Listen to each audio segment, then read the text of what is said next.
Hansen trying to get to a position where he can attack the breeze line of Williams. Try and throw the dirty air down off his sails onto Williams. We're making losses, but I think we're going to get around him. Hansen around that right-hand mark. This could be the opportunity. He looks to try and get back into this match. Williams around, Hansen around. These are bow evens between these two boats. That run really not falling for Williams. I think you could feel the indecisiveness in the conversation between Main and Williams there as we're coming down the run. They didn't really get what they wanted. Williams was asking a lot of questions, feeling flustered. Yeah. And now he finds himself under pressure as Bjorn Hansen leads the boat out to the right-hand side. I'd like to see him tack pretty much now. Here he goes. That means when they get back together, Williams should not quite be up to speed. Hansen is a little bit stronger. Williams again goes for the lee bow, but Hansen's going to be close to being able to live here. He is going to roll away.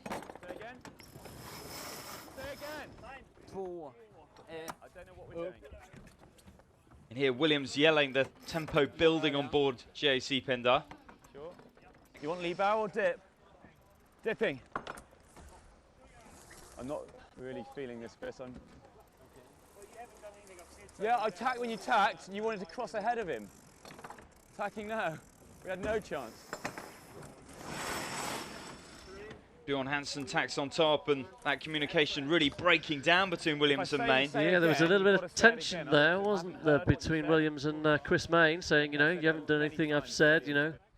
We're going to have to tack. It might well be a tack back, okay? Expecting a dial. Williams expecting Hansen to put the bow down at him. Let's see what actually happens. Tacking back. Oh, Williams goes for the tack in there. And tacking back, guys. Oh dear, Williams tacking back now, and see, have you seen Williams seeing if you can put the block on, but that's not. See, Williams' goal for me there should have been to have tried to go round absolutely fast on the tail of Hansen. And with those two tacks, I'm not really sure what he's achieved there. Well, I mean, he's just an extra half a length back. Exactly, he's just not in, not really fully in the attack zone. This is about deciding which side of the competitor you attack. Do you come up, try and get onto his line so that you're attacking his breeze on port, or do you do what Williams is doing now, position yourself inside him so that when both boats jibe, you're in a position to attack his breeze? Here we go. There's the Showtime. choice. So Hansen goes for the dummy. And Williams looks to carry on. Gives Williams some leverage. Bjorn Hansen deciding he really didn't have any chance of escaping there. Good pressure on Hansen. Williams will jibe on his air, but he has had enough time to build, and I think that's critical in these exchanges. You need to be getting onto the air of your competitor before they're fast. Now Williams will be right on the air of Hansen here. He's going to try and close up that gap. You can see the extra, you know, there goes the spinnaker of Hansen. Exactly. He's collapsing in the dirt of Williams. Game time is on. Now Chris Main fanning the main. You can hear them calling the vang on. What they're trying to do is throw up the vortices off the mainsail onto the luff of Bjorn Hansen's spinnaker. And it looks like it's kind of worked a bit here. Williams has opened up a little bit of a gap. Now, has he got the distance to be able to jibe across the front? Yes, Williams is across the front. Interesting strategy there with the fanning sails. Just talk us through, from a rules perspective, what's going on there, Craig. Well, we've taken away all the restrictions on what you can do in terms of pumping downwind.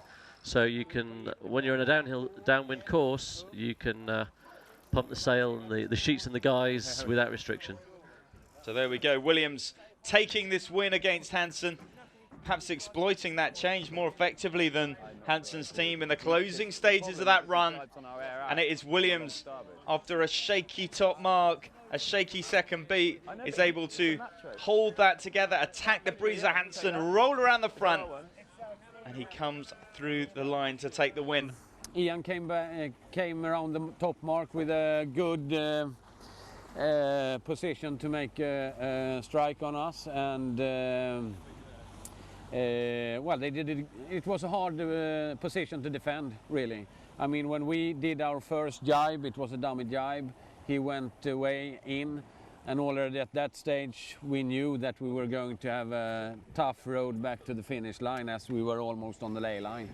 So I guess looking at it in the mirror, I think we should have really jibed more or less directly after the mark and let him have the starboard advantage. But it's hard to say. It was a tough position for us, and it's always hard to defend that position.